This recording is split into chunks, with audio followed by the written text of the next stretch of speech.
और ज्यादा जानकारी के लिए सीधे रुक करेंगे जी मीडिया संवाददाता तरुण कुमार से।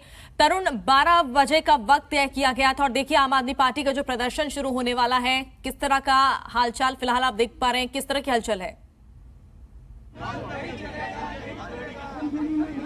देखिए मेरे राइट साइड के ऊपर एलजी ऑफिस है। यहाँ पर बैरिकेड के जरिए एक वरुण वाहन भी तैनात कर दिया गया है कि अगर प्रोटेस्टर ज्यादा उग्र हुए तो यहाँ पर वाटर कैनन चलेगा और इनके जोश को ठंडा किया जाएगा। आम आदमी पार्टी के प्रोटेस्टर्स यहाँ पर मौजूद हैं। क्यों ये प्रोटेस्ट किया जा रहा है? एलजी ऑफिस का घेराव क्यों, जबकि आरोप तो बीजेपी के ऊपर है? देखिए, तीनों एमसीडी एक होने के बाद ये भ्रष्टाचार बढ़ता गया और हम एलजी साहब से डिमांड कर रहे हैं जो 6000 करोड़ का भ्रष्टाचार हुआ उस पर सीबीआई की जांच होनी चाहिए। जैसे मंत्रियों के पीछे आप ईडी लगा देते हो, सीबीआई लगा देते हो, आज ही एमसीडी ने भ्रष्टाचार करा, आप इसके पीछे ईडी और सीबीआई क्यों नहीं लगा रहे? आपकी जिम्मेदारी बनती है एलजी साहब, आप दिल्ली के मालिक हो, आप दिल्ली के अंदर तानाशाही चलाते हो और दिल्ली में जबरदस्ती चलाते हो, तो हम ये कहेंगे जो 6000 करोड़ का भ्रष्टाचार हुआ है उसके ऊपर आपको कार्रवाई करनी चाहिए और सीबीआई की जांच बिठानी चाहिए। एलजी को कटघरे में खड़ा क्यों कर रही है आम आदमी पार्टी? देखिए, कहीं ना कहीं हम एलजी साहब को कटघरे में नहीं खड़ा कर रहे, लेकिन एलजी साहब पूरी दिल्ली के मालिक हैं, तो कहीं ना कहीं अगर गलत होता है और 6,500 करोड़ का जो घोटाला हुआ, हम कह रहे हैं कि जांच कराओ उसकी, सब दूध का दूध पानी का पानी अपने आप सामने आ जाएगा।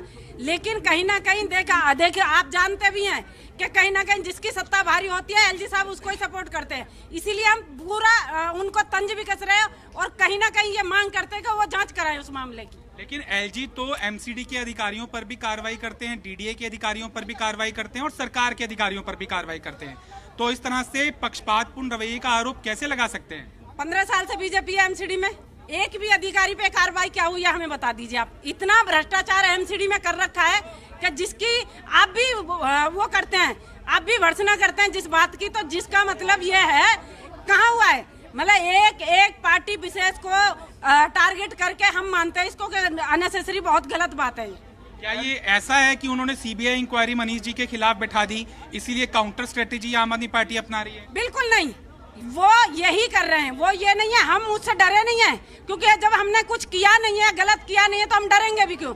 लेकिन कहीं ना कहीं ये पूरा इनका दबाव बनाने का एक कोशिश है कि ऐसा करेंगे, जबकि अपने दोस्तों के एलजी साहब ने उनकी मिली भगत से बहुत सारे पैसे बीजेपी पार्टी के माफ करे गए।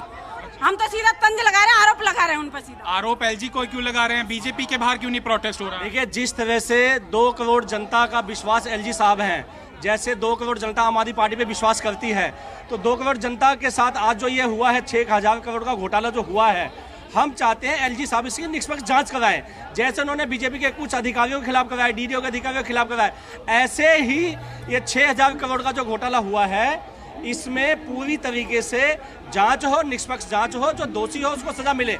मनीष सिसोदिया जी ने एलजी को चिट्ठी लिखा, उस चिट्ठी पे कार्रवाई हो।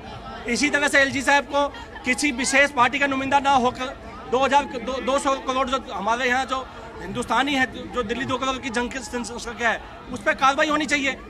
बस यही कहेंगे, इसमें पूरी कार्रवाई। तो आप प्रोटेस्टर्स को देख सकते हैं, बैरिकेड की तरफ उन्होंने बढ़ना शुरू कर दिया है। हो सकता है कि अगर ये उग्र प्रदर्शन थमा नहीं तो एहतियातन सुरक्षा कायम करने के मद्देनजर यहाँ पर वाटर कैनन चलाया जा सकता है और जिससे कि ये अनियंत्रित प्रदर्शनकारियों को काबू में किया जा सके।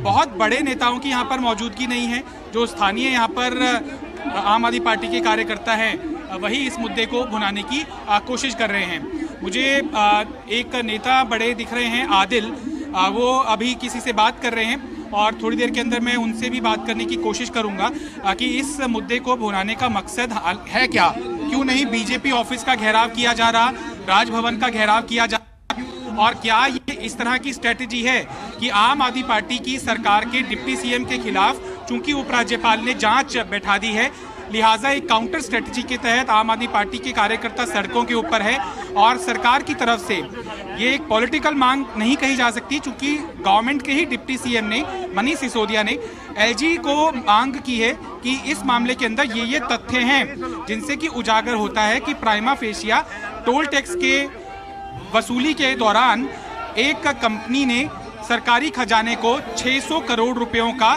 नुकसान पहुंचाया है।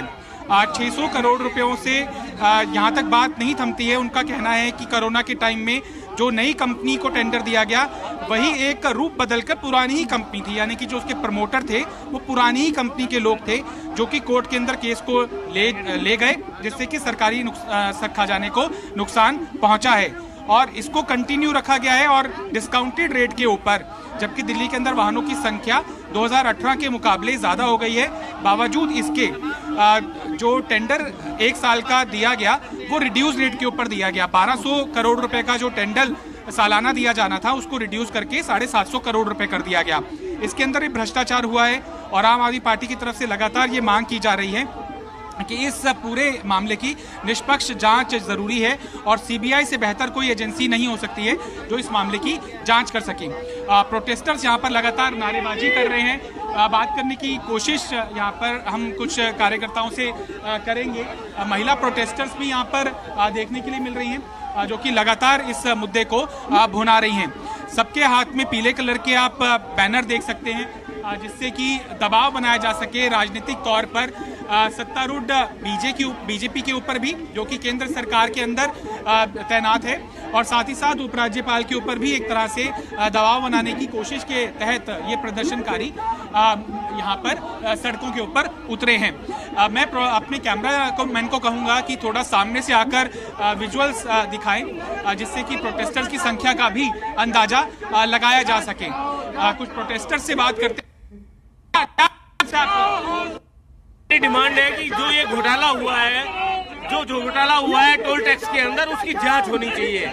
सीबीआई की जांच एलजी साहब हर चीज के ऊपर कराते हैं, तो हमारी ये मांग है, हमारी मनीष सिसोदिया जी ने एलजी साहब को लेटर लिखा है कि सीबीआई की जांच कराएं और इसमें जो घोटाला हुआ है उसका दूध का दूध पानी का पानी होना चाहिए। पिछले 15 सालों में एमसीडी ने भ्रष्टाचार के नए नए आयाम खड़े किए हैं, तो हमारा यही हमेशा मांग रहती है कि एमसीडी में जो भी भ्रष्टाचार है उसकी जांच होनी चाहिए।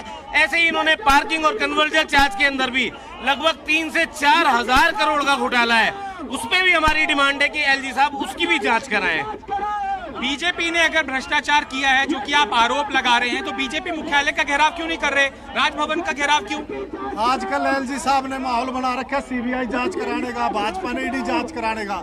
जब टोल टैक्स कंपनी को 1200 करोड़ रुपए हर साल जमा कराने थे, उन्होंने 786 करोड़ रुपए जमा कराए और उसके बाद उनका कोई हिसाब किताब नहीं रहा।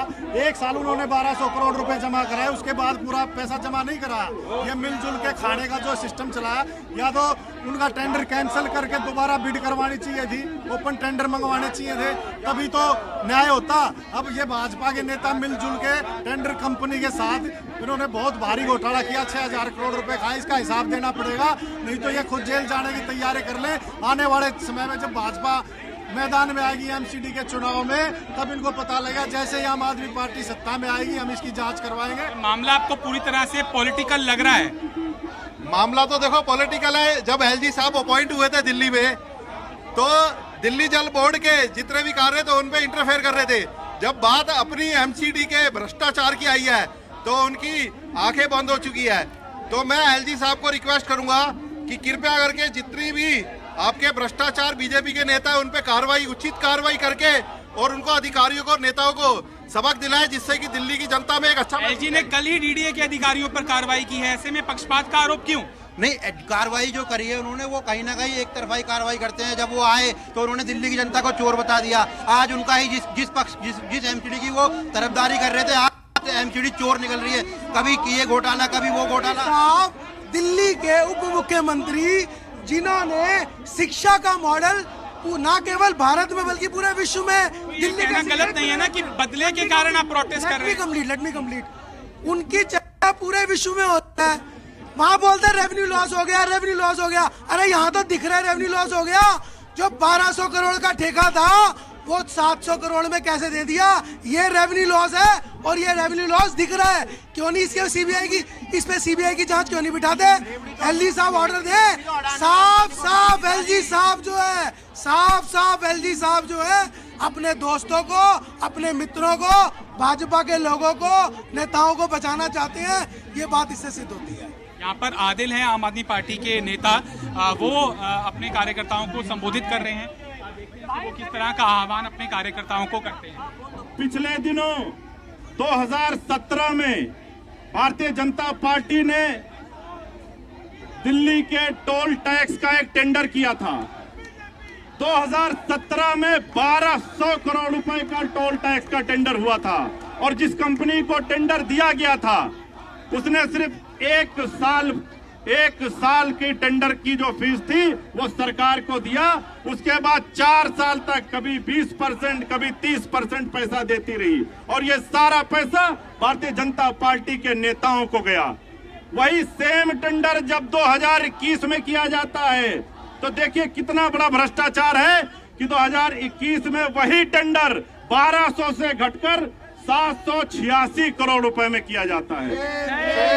और 4 साल बाद जब दिल्ली के अंदर इतनी गाड़ियों का आवागमन बढ़ा है, इतने सारे ट्रैफिक का मामला बढ़ा है, इतनी सारी गाड़ियां आ रही हैं, तो 1200 से घटाकर 786 करोड़ रुपए टेंडर का रेट कर दिया गया, जो पूरी तरीके से भ्रष्टाचार है, भ्रष्टाचार है और भ्रष्टाचार है। और ये सारा पैसा, भ्रष्टाचार का सारा पैसा भारतीय जनता पार्टी के नेताओं की जेब में जा रहा है। दिल्ली के माननीय उप मुख्यमंत्री आदरणीय मनीष सिसोदिया जी ने 10 तारीख को चिट्ठी लिखकर दिल्ली के आदरणीय एलजी साहब से मांग की थी कि इस भ्रष्टाचार की सीबीआई जांच होनी चाहिए। आज तक एलजी साहब ने उसको संज्ञान में नहीं लिया। आज दिल्ली के लोग सड़कों पर उतरकर माननीय एलजी साहब से मांग करने आए हैं कि आखिर किसके इशारे पर, किसके कहने पर आप भारतीय जनता पार्टी के नेताओं को बचा रहे हैं, किसके कहने पर आप सीबीआई जांच की अनुशंसा नहीं कर रहे हैं। आप क्यों बचाना चाहते हैं भारतीय जनता पार्टी के नेताओं को? क्या आप तो नहीं सम्मिलित हैं? क्या आप तो नहीं शामिल उस भ्रष्टाचार में? हम सारे लोग आज यहाँ मांग करते हैं कि एलजी साहब, दिल्ली के लोगों की कमाई इस महंगाई के दौर में इस भ्रष्टाचार के उस पर चढ़ गई है, तो आपसे हमारी हाथ जोड़कर विनती है कि आप इस भ्रष्टाचार की सीबीआई जांच करवाइए। आज हम यहाँ ऐलान करके जाते हैं कि हमारा ये आंदोलन खत्म नहीं होने जा रहा है। हम आज आपको चेतावनी देने आए थे, हम आज आपको ये बताने आए थे कि दिल्ली के लोग बहुत परेशान हैं। दिल्ली के लोगों की कमाई आपके भारतीय जनता पार्टी के जेबों में हम नहीं जाने देंगे। हम आज ऐलान करके जाते हैं कि ये लड़ाई सड़क से लेकर संसद तक हम जारी रखेंगे। आज हम आपके पास सिर्फ ये बताने आए थे कि आपसे रिक्वेस्ट करने आए थे, आपसे हाथ जोड़ने आए थे कि आप इसकी जांच सीबीआई द्वारा करवाइए। अगर आप नहीं करवाएंगे तो ये लड़ाई संसद, सड़क से लेकर संसद तक जारी रहेगी। इनकलाब जिंदाबाद, इनकलाब। जांच में देरी का वजह क्या लग रहा है आपको? देखिए, साफ है कि भारतीय जनता पार्टी के नेताओं को एलजी साहब बचाना चाहते हैं। ये साफ है कि भारतीय जनता पार्टी के नेताओं के कहने पर हम ये पूछना चाहते हैं एलजी साहब से कि आखिर किसके कहने पर, आखिर किसकी मंशा पर आप अनुशंसा नहीं कर रहे हैं सीबीआई जांच की। इससे ये साफ तौर पर जाहिर है कि एलजी साहब भारतीय जनता पार्टी के नेताओं को बचा रहे हैं और दिल्ली को भ्रष्टाचार की भेंट चढ़ने देना चाहते हैं। राजभवन का घेराव अक्सर नहीं किया जाता सत्तारूढ़ दल की तरफ से, बीजेपी के दफ्तर का घेराव क्यों नहीं किया गया, राजभवन का ही क्यों किया जा रहा है? देखिए, दिल्ली के आदरणीय उप मुख्यमंत्री मनीष सिसोदिया जी ने 10 तारीख को चिट्ठी लिखकर आदरणीय एलजी साहब से मांग किया था कि आप इसकी सीबीआई जांच कराइए। चूंकि एलजी साहब ने इस जांच की अनुशंसा नहीं की है, तो हम सबको संदेह है कि कहीं एलजी साहब भारतीय जनता पार्टी को, भ्रष्टाचारी नेताओं को बचा तो नहीं रहे हैं। कहीं एलजी साहब भारतीय जनता पार्टी के उन नेताओं को किसी के कहने पर तो नहीं बचा रहे हैं। इसलिए आज हम राजभवन पर आए हैं और हम एलजी साहब से मांग करने आए हैं कि इस भारी भ्रष्टाचार की, भयंकर भ्रष्टाचार की सीबीआई से जांच कराई जाए। और हम लोग आज यहाँ मांग करने आए, इसके बाद हमारा आंदोलन सड़क से लेकर संसद तक चलेगा। हम दिल्ली के एक एक घर में जाएंगे, दिल्ली के एक एक व्यक्ति से बात करेंगे और भारतीय जनता पार्टी के भ्रष्टाचार के बारे में दिल्ली के लोगों को अवगत कराएंगे। बीजेपी सवाल उठा रही है क्योंकि डिप्टी सीएम के खिलाफ सीबीआई जांच के आदेश हो गए, लिहाजा उस मामले से ध्यान भटकाने के लिए आम आदमी पार्टी दबाव बना रही है। देखिए, भारतीय जनता पार्टी झूठों की पार्टी है, भारतीय जनता पार्टी भ्रष्टाचारियों की पार्टी है। भारतीय जनता पार्टी ने इस दिल्ली को बर्बाद करने में कोई कसर नहीं छोड़ी है। आज भारतीय जनता पार्टी के पास कहने को कुछ बचा नहीं है। हम फिर से मांग करते हैं कि भारतीय जनता पार्टी के भ्रष्टाचार की सीबीआई से जांच कराई जाए। तो यहाँ पर आप देखिए एक बड़ी संख्या के अंदर जो आम आदमी पार्टी के प्रोटेस्टर्स हैं वो राजभवन के बाहर इकट्ठा हुए हैं। हालांकि इस बात की आशंका कम लग रही है कि प्रदर्शनकारी इस बैरिकेड को लांघ कर राजनिवास की तरफ बढ़ने की कोशिश करेंगे, लेकिन इस प्रदर्शन के जरिए एक पॉलिटिकल दबाव बनाने की जरूर आम आदमी पार्टी की कोशिश रही है, जो दिख भी रही है। वीडियो जर्नलिस्ट राहुल निर्वाण के साथ तरुण कुमार, जी मीडिया, दिल्ली। तो लगातार तस्वीरें हम देख रहे थे किस तरह से प्रदर्शन यहां पर आम आदमी पार्टी का चल रहा है। एमसीडी में हुए घोटाले को लेकर लगातार जिस तरह से आरोप आम आदमी पार्टी बीजेपी पर लगाती हुई नजर आ रही है, लगातार एलजी से ये मांग की जा रही है कि सीबीआई जांच हो।